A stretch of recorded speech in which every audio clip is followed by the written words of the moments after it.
welcome. Once again, this is a Lunch and Learn webinar on substance use and trauma, and it's sponsored by the Delaware County Health Coalition on our Substance Abuse Awareness Month. Delaware goes purple. And so once again, I'm lucky to have my guest speaker, Dr. Julius Mullen, trauma expert. Here, we're going to talk a little bit about trauma. We're going to talk a little bit about substance abuse. Hopefully you'll learn something that you'll be able to share with others. Dr. J? Thank you, Mrs. Mullen, and good to see everyone. At least your names anyway, it's all good. And I think this conversation is just so important.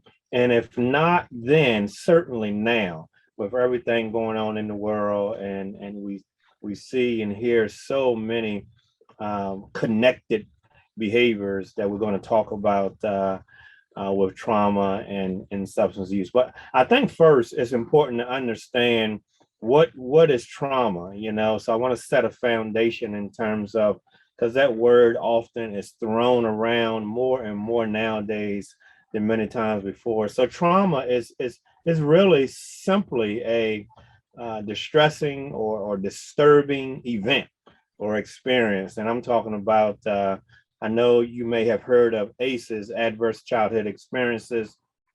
For children, trauma can look like abuse and neglect in the house, mom and dad or boyfriend and girlfriend doing a lot of fussing and fighting and cussing, domestic violence, loss of a parent, either by death or by separation or divorce, even by prison, is certainly another example of adverse childhood experience or trauma. Living with a parent or adult with substance abuse or using alcohol or drugs. Also living with a parent with mental illness. Sometimes, at least where I come from, we didn't really call it mental illness. We just said, he or she is always down or sad or on the edge or whatever. But there's a name for that, as you know, anxiety and depression. Other types of trauma that we don't always think about as traumatic experiences. Racism can be extremely traumatic, discrimination, bullying at work or at school, or other types of trauma. And lastly, many of you are in positions where you hear different stories that your families or your clients or your patients or your students experience trauma themselves, and you hear it, and you're in a position to maybe do something because they trust you. And we call that vicarious trauma. And in the last several years, as you know, since COVID, there have been so much vicarious trauma that may have sounded a little different. If you work in a school or child development center or hospitals or any position where you hear the stories of adults or children, that can take a toll. So, and I think addictions, we're going to get much more into it, but there are two things to remember about addictions, and you probably already know this, but addictions really fall into two categories. There's either a physical dependence, where our bodies kind of automatically crave the alcohol or crave the drug or crave the addictive behavior, because addictions does not have to be drugs or alcohol. It can be sex addiction, it can be gambling, it can be eating, any number of types of addiction. So that physical dependence. And then that what can be just as important as physical dependence is psychological or emotional dependence, where many people, we're going to talk about this in a minute, but many people self-medicate or use the alcohol, use the drug, or engage in the addictive behavior to feel better, to numb the pain, to quiet the noise of the psychological impact. So a few stats that I think is very important to remember as we start this conversation in terms of the connection or the relationship between trauma and addictions. 3 out of 4 men and women in substance abuse treatment report having some type of trauma history. Teenagers with trauma are 4 times more likely to use alcohol, 6 times more likely to use marijuana, and 9 times more likely to use what we call the harder drugs, so to speak.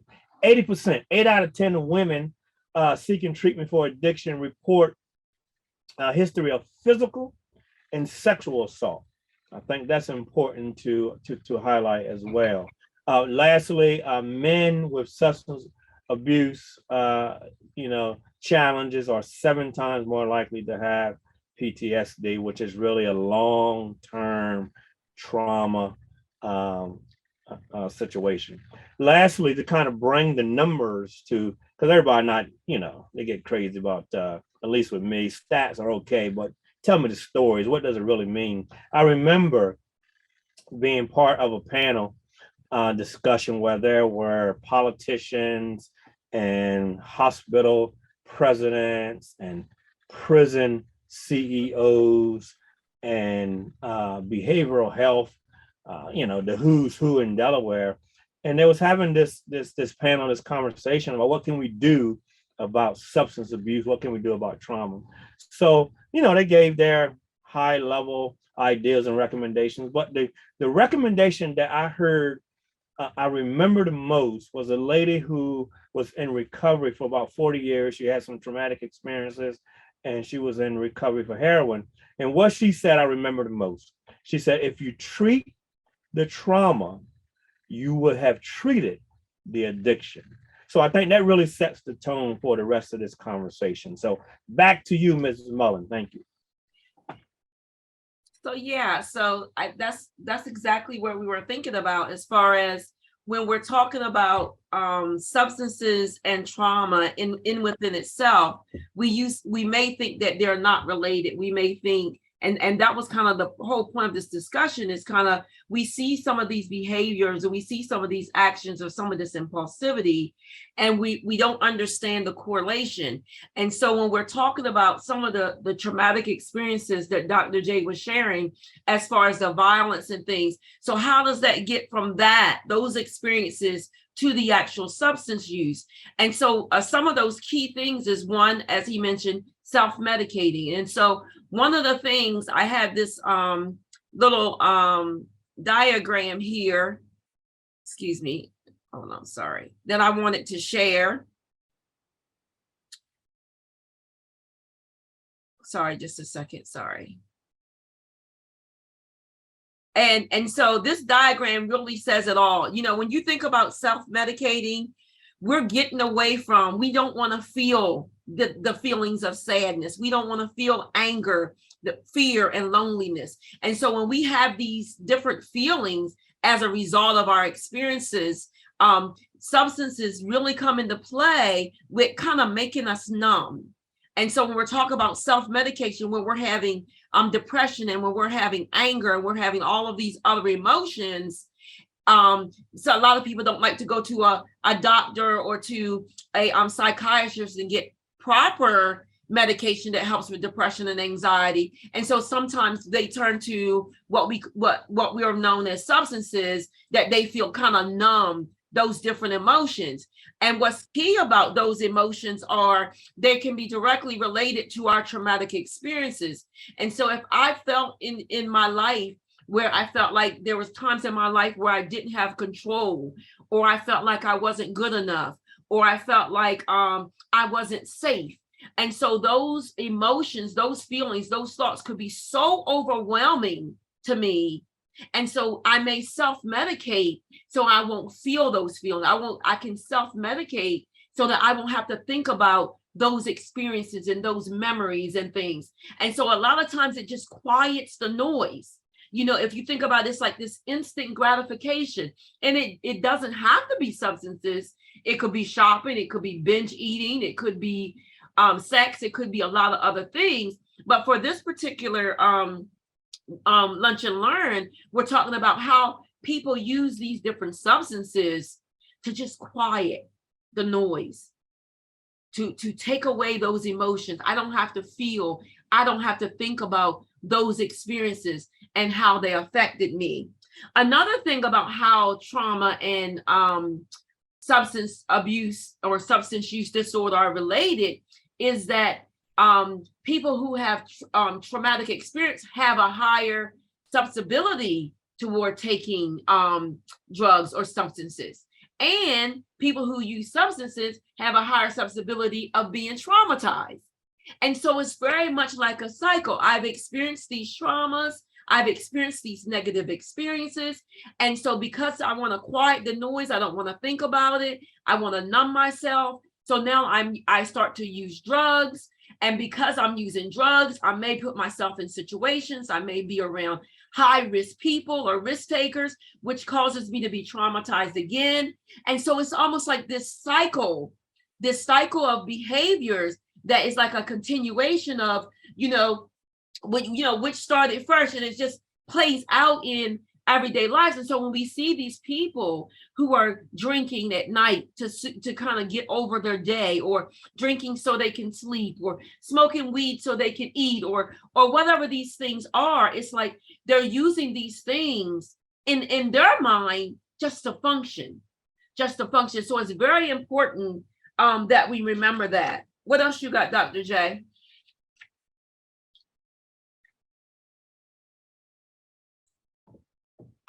Yeah, as you were talking, I could not help but to think about, with and I think you would agree. We've had these conversations before. Sometimes, whether it's personally, whether we're talking to family members or friends, but definitely professionally, when we see clients who may come in, on the referral form, they, they they write down reasons for counseling. We often see, symptoms that you were talking about that kind of resemble anxiety or depression, or going through maybe some relationship problems. And then once they start the counseling process, it is very common, once we start to ask deeper questions, that we start to see that there were exposure to trauma. There was exposure to, even in childhoods, abusive relationships or neglect, or a, a tremendous loss.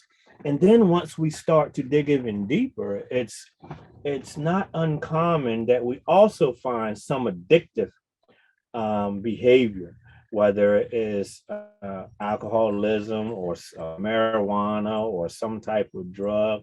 And they don't realize it, but what they do realize, going back to those two main areas of addiction, what they do realize and they talk about is the physical dependence of addiction and the psychological, the emotional dependence of addiction. And what it does, it quiets that trauma history, and it quiets the emotions and the pain and the long suffering and the shame and the guilt. So that really, and on one end, it's sort of logical. I know we may not agree with it, but on one end, it seems logical. If you're hurting, if your body is hurting, if your heart and soul and mind is in pain, you're going to do something that would make you feel better. You're going to do something, you're going to take something that will help to give you temporary relief emotionally, and give you some relief physically. So it makes sense on one end how the addictive behavior that Mrs. Mullen was talking about, whether it's gambling or sex or eating, but definitely around drug abuse and alcohol, you self-medicate to feel better based on that pain. So I think it's important to understand how that works, because it helps us. It helped me anyway, because I didn't realize all of this. It helped me to make sense out of it. So as you were talking, Miss Mullen, I couldn't help but to think about those examples of clients or even personally, people don't really connect the dots on how this works with our physical bodies and our emotional self. But it's good to get this information. So Absolutely. And it's interesting when you were thinking about, like, it's almost like we just want to quiet the noise. And I have to keep going back to that, because one of the things that we've learned during COVID was that um everything got quiet. We were so used to running, and we were so used to being busy, and we were so used to all these different things. And COVID was a very traumatic experience itself, because as we do know, that because of people being highly stressed and highly living in fear and worry during the COVID time, and even now, there was a traumatic increase in alcohol and drug use. Once again, we go to those firefighters. We go to those firefighters when we're under stress or when we want to quiet the noise. We go to those firefighters. And so when you think about us going to those things that just, once again, quiet the noise, but it's just temporary. And so when it wears off, or when we're sober, or when we've spent all that money or whatever, now we're left with all of this guilt and all of this shame, because we didn't want to drink that much, or we promised we weren't going to hang out with this guy that was doing drugs, or we promised that we were going to cut back on smoking, or whatever it is. It's like, and now there's so much guilt and shame. And so once again, these emotions of guilt and shame, and just remember that cycle. So now I feel bad. I feel bad about what I did. I feel bad because I'm not there for my loved ones, or I'm not there for the people who love me. I'm maybe I don't have my job, or there's so many different losses that people suffer when they have substance abuse disorders, whether it's even relationships, or whether it's work relationships, or connections with family, or whatever it is. And then because of those things, remember, we just go right back in that cycle. And so sometimes it can cause different ones to dig deeper, to do more. And a lot of people think, well, wow, if you love me, you would stop, or you could stop. Why can't you just stop then? If you just think about that cycle, like Dr. J said earlier, it makes sense. It makes sense why they would just want to quiet those shame and guilt feelings. It makes sense why they would just want to, it would make sense why they don't want these periods of time where they're bored. Because when you're bored, when things slow down, you start to think, you start to remember, you start to feel. And so it makes sense why I don't want to think, I don't want to feel, I don't want to remember. So then I go back to these things that just kind of quiet the noise. And so we just wanted you to kind of understand, like, the connection with trauma. And I think a lot of times we don't realize, we forget. And I got another, me, I gotta have a little we forget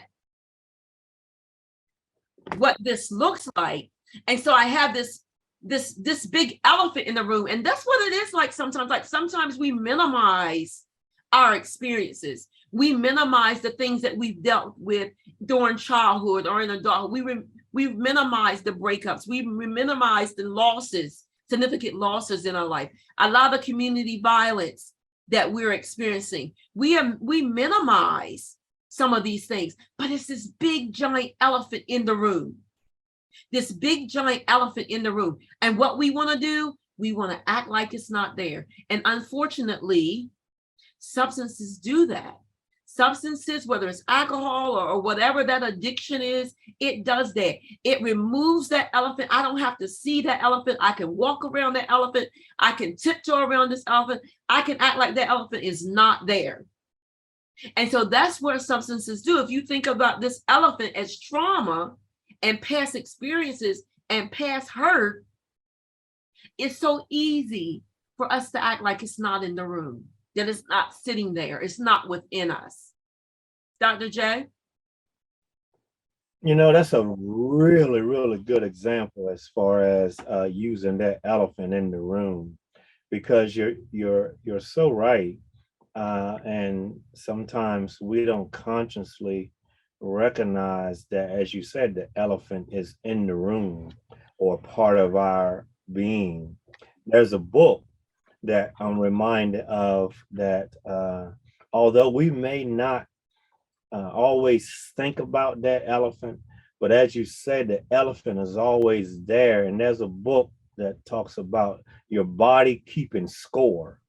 And what that book is really about, your body knows that elephant is always there. And the reason that's important, because that elephant is negatively impacting your body, is negatively impacting your brain. So it really can also cause physical ailments. Where I come from, there's a lot of physical pain in the family, in the community, that as you were saying, Tosh, that we just do and we just keep on, and we don't always want to recognize that the elephant is there, but our bodies are responding to the elephant. And what the going back to that physical dependence, what marijuana or drugs or the addictive behavior tend to do, it tricks us to believe that the drug is eliminating the elephant. That is not true. It's giving us some temporary, some part-time relief. And then we start, as Tosh was saying, engaging this cycle where the pain comes back physically and or emotionally, and then we engage in the addictive behavior again, and then we get temporary relief, and that temporary relief becomes shorter and shorter and shorter. All the meantime, our bodies are keeping score and often causing us physical pain that can lead. And I like the fact that you use the word stress, because sometimes trauma, it can be a turn off to people, but it's really chronic stress. And stress has a whole lot to do with cancer, with heart disease, with stroke, with diabetes, with some of those main reasons why we really become sick over a long period of time because of that elephant. And the substances, again, may give us temporary relief, but you have to continuously engage in the substance. All the meantime, your body is being impacted. And that's without even talking about, your guilt, your depression, your anxiety that you talked about earlier. So yeah, I just wanted to make sure that that translation of that elephant it's always there. We don't always recognize it, but it has negative impact on our mind, our body, and our spirit. Yeah, and another piece of that, of course, we know that our body becomes so dependent on it as well. And so it's interesting. I remember one of my clients told me that, that him trying to stay clean was the hardest part of his life, because he not only did he not have the substances in his body, but he had to face the world without the substance. So he had to actually feel the stuff that he hadn't been feeling. He had to think about stuff that he hadn't been thinking about, or memories that he didn't want to think about for years. And he was saying that was the hardest part of him being clean and sober, because now he had to face those things that he had worked so hard in repressing, and the substances help with him repressing. And so now I got to feel, not only do I got to feel this everyday, day-to-day stressors and things that are going on, I have to deal with the family members, the people that I let down. I have to deal with the things that I've lost, the mistakes that I've made. And I have to deal with the traumatic experiences that kind of got me there in the first place. So if you think about all of that, and that's why, once again, it just made why he said that was the hardest part of his life, because he had to do all that sober and without, that coping skill that he was using to kind of manage through all of those things.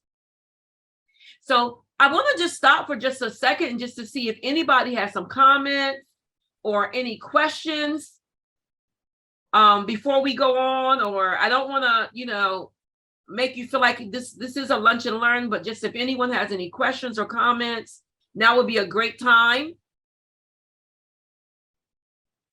If not, we'll move on. Well, while people are thinking, I want to go back to your last commentary around the complexity and the difficulty, because as you know, addictions are certainly a difficult path for the person, but it's just as difficult for loved ones. And sometimes because we just don't know what to, we just don't know how to help them. I think a good place to start in our heads is to acknowledge the difficulty it is to just stop, or the difficulty of just changing that lifestyle. And sometimes it's helpful to go back to that physical dependence, the psychological dependence, the emotional dependence, the self-medicating. If I feel bad, I'm going to, take something. So when you talked about that that man, and in terms of talking about he had to face the world, it can be incredibly scary. It can be very frightening to face the world without the medicine, so to speak. So I just wanted to make sure that people understood the difficulty. I mean, it's not an excuse, but the difficulty of how that is for the person. I see you have some questions, Yeah. Tasha. So I see a couple of questions in the chat, and a lot of it we were going to talk about in our next webinar about how to support others. But of course, I will share here. There's a big part with family members, and that there's a big thing about what we can control and what we cannot control, what we can change and what we can change. And I remember myself saying this just last week to one of my clients, like, you can't love someone to change. Like, you can love someone a lot, you can care the world for them, but they have to make the decision to change. And so what that means for you is setting that boundary. And I think I had seen some of the people saying, like, do you force them or whatever? I think that you be the level of support for them when it's needed. But I think that the tough love part, which is probably the hardest part ever,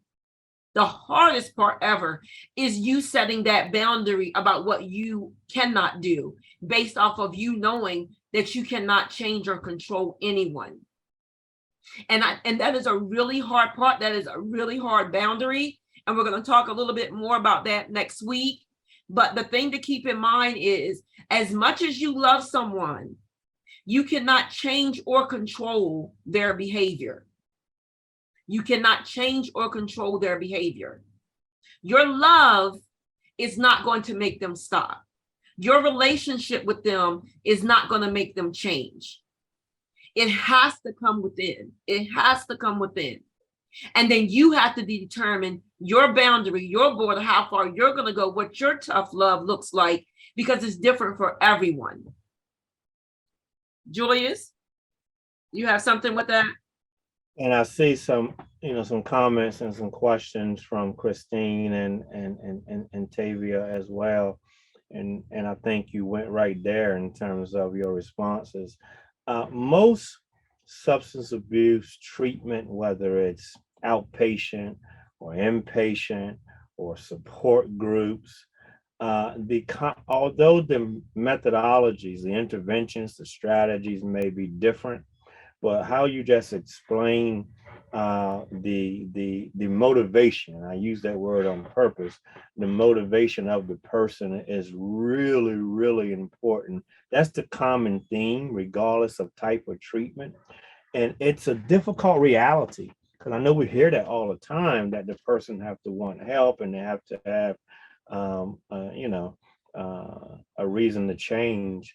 But those services and interventions really work really hard in trying to help the person identify a motivator that is heavily weighted against the addiction.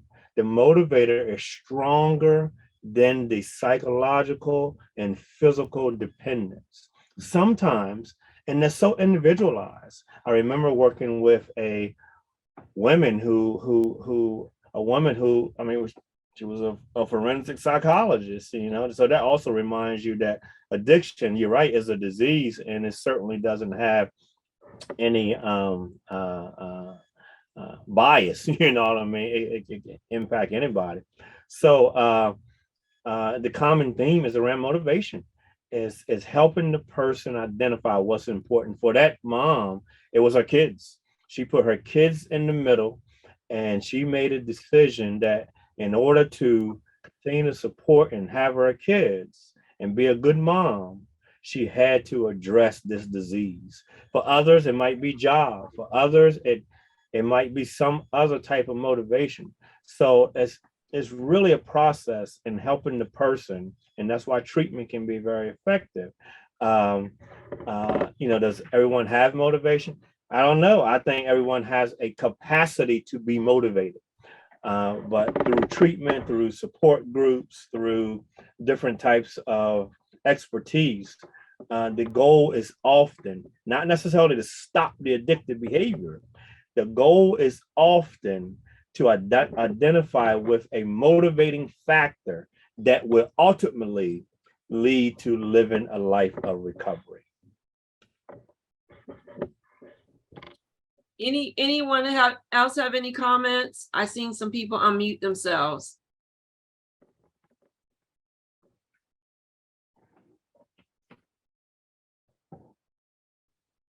No? Okay. Tamara, but do you feel that sometimes you can be too close to the person to help? Absolutely. And I think too, that's where that whole enabler thing comes from. A lot of family members are what we call enablers, and what that means is because they're so close to this person, they think, oh, if I could just do this, oh, if I could just do that for them, oh, whether it's money or whether it's taking them, oh, if we could, and yeah, you can definitely be too close to a person if there's not that boundary set. Like I said, I think it really goes back to the boundary, and I say it lightly, but that's probably the hardest thing for a family member to do, is to say, no, you know what, at this point, this is what I cannot do. This is what I can do, and this is what I cannot do. And I think that that's probably the hardest thing for someone who loves, whether it's a parent, whether it's a child, whether it's whoever, that's the hardest thing for someone to do, is to set that boundary and keep it, knowing once again that they cannot change or control someone else's behavior. Absolutely. Mm-hmm. And just to piggyback on that, and it may link to the next question too. I think you're absolutely right, and it's so individualized. And in terms of, now we know addiction is incredibly painful and traumatic for families as well. So Tamara, you're absolutely right. And in terms of the complexity of family or parents may do something that make them think and feel better and think they are helping the person, but ultimately it may be codependent or it may be counteractive in terms of solving the problem. Can an example be like losing your home, or does it have to be a positive motivator? I think both and. I think for some, losing, we always talk about in addictions, rock bottom, but I think that rock bottom definition is different for different people. So for some people, losing their home is it. That is the definition, which turns into the motivation to make serious changes. For others, losing their home is not enough. Losing a home and job is not enough. I remember talking to a person in mental health treatment, and he was telling me when he was in a ditch, and that's when things became real for him. It was in that ditch, and it was 2 o'clock in the morning, and he lost everything. And he told that story. And for him, it took him to be in that ditch, and that was his definition of being on experiencing rock bottom, but ultimately being that motivating factor where he introspect and say, okay, I need to get some treatment, and this is real now. Now I got to make the change. So it's individualized. And we also have to remember there's a chemical piece of this as well, that goes along with the motivation. When your body is so used to that dopamine being sparked by whatever drug that is your body is used to, it also makes it very difficult as well to go without that. And we always think about the the extreme, which is of course the withdrawal, but there are other pieces, small pieces of that as well, when your body is used to having that chemical in their body, and then to not have that chemical. Once again, when something gets stressed, or when things, happen, the same thing with, like, when you think about like weight loss. This is a slighter example, but when we think about, we be doing so well, and then a stressor comes, or something happens, or whatever, and it's just so easy to go back into that same mindset, or that same habit, or that same. And that's another thing, that when you're trying to stay clean, or you're trying to stay sober, there's so many things that can get in the way, whether it's current stress, past stress, the way it affects your body, with it or without it, the guilt, the shame. It's just so many. And so the awareness piece of this is to really help us understand what this is like, because sometimes we just look at someone and we're just thinking, oh, they need to stop, or why do they keep doing it? They have kids, or they know that they're losing their house, or they know they're. And sometimes it's good for us to we're not making excuses, but it's good for us to understand. It's good for us to understand what is kind of going on with the brain and the body, when the desire there to have drugs, or the desire to have drugs seems to overcome everything else, or and we don't understand that, or maybe we can't understand that because that is not our experience. And so this is really about awareness of us increasing our knowledge, so that we can understand, but also to share with others how these things relate, how those past experiences and those traumatic experiences that cause all these emotions about self, and thoughts about self, and feelings contribute to someone's significant substance abuse, and how they work together. What you got, Dr. J? And I think it's important for that person. I can just, recall several occasions where, we have to put our teacher hat on. We may be counselors or mental health professionals, but put our teacher hat on and go through this very similar process with someone who is dealing with addiction, and raise their awareness in terms of that connection with a traumatic experience, or that connection with some past hurt, or that direct connection with a childhood experience that has been excruciating, that they have not been in touch with that elephant directly. But when they get in a room where they learn the connection between, this is the underlying factor why I'm drinking so much. And I didn't realize it because I've been doing this for so long. But to get in a room where they have to really stop and talk about it, because they're motivated now. So they accept that belief that, oh, this could be directly related to when my dad used to physically abuse me, or when my mom was prostituting and she wasn't available to me, and we were home by ourselves, and I was 9 years old, had to take care of 4 younger siblings, and now I'm an adult, and I'm drinking every single day when I get stressed, when I get upset, when I get worried. And they think they're fixing the immediate pain of those emotional experiences, but it's really tied to way back when. Mm-hmm. So that is part of the recovery process, not just going to substance abuse treatment, not just going to inpatient or outpatient, or talking to a counselor or support groups or whatever. Also, I think is important to help them understand the connection of some historical trauma. So.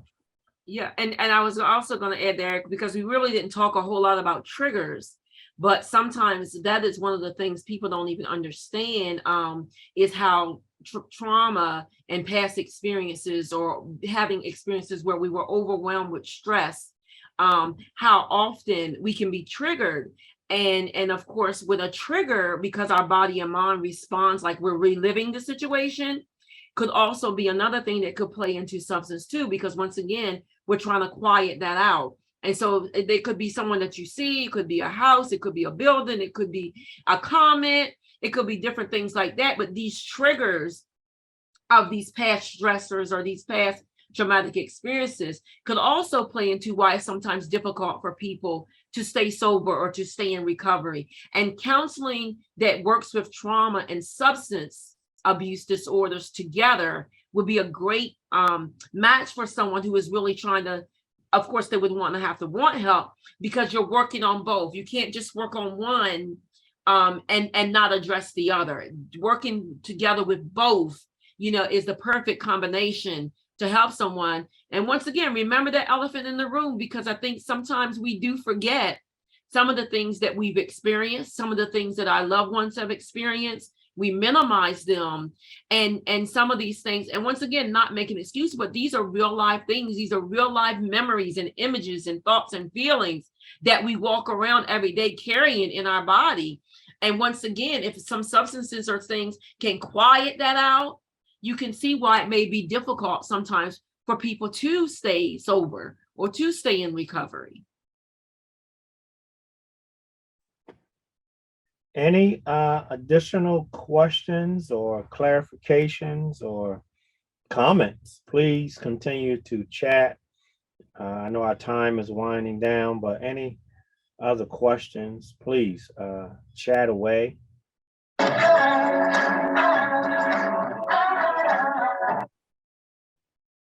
And I did want to, just for anyone, in case they did need it, now Delaware Goes Purple is a great website. It has all kinds of resources that can help you or help your loved one. I also put in the chat a link of different resources that you can have for you or for a family member or whoever's in need. But once again, the most important part about this is to really seek understanding and awareness of what this is like. Because once we understand, we're able to be empathetic. And once again, not to make excuses, but to truly understand about someone else's experiences. And let's be real, we've all been touched by someone who uses substances, whether it's alcoholism, whether it's drugs, whatever it is. We've all, and so this is good for us all. This is good for us to know. It's good for us to share. And that's why we do awareness, because it's important that we learn. The more education is power. Joyce, she has to share the teens drug. I will share this. 12 to 17, 13-year-old use prescription opioids in a non-medical fashion, while Joyce is getting the other stats he had. 80% of high school students report misusing prescription opioids. Joyce, do you have the original ones that you had? Yeah, yes. Teens, one of the things I said earlier, for those of you who weren't on the call yet, we talked about some specific stats. Teens with trauma histories are 4 times more likely to use alcohol, 6 times more likely to use marijuana, and 9 times more likely to use what we categorize at the more harder types of drugs. And those are teenagers with long-term trauma histories. And so, yeah, so we're going to end there, but I do want, this is a lot of information, and some of this could be a little overwhelming. And so I do want us to just stop for a moment and just maybe take a deep breath. This is a lot. This was a lot. It's a lot of information. And I'm sure that some of this information was probably even triggering to you. Something, it may touch that bone or touch that memory or this emotion that came up for you. And I think we just take a deep breath. Just notice our normal breathing. Just notice what this was like, just to hear all of this and knowing that we still got to get on with our day. And just notice your body. Notice what parts of your body need to relax right now. Take that deep breath and just tell yourself in this moment, all is well. And just notice what your body needs. Another deep breath through your nose. Blow out your mouth. All is well. It's so, so important that before we take care of others, we take care of ourselves. That we are fully aware what our experiences are, what this is like for us, even just to hear this information.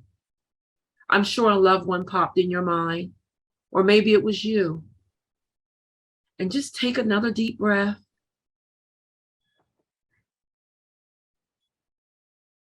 All is well. If nothing else, I hope you have an awesome day.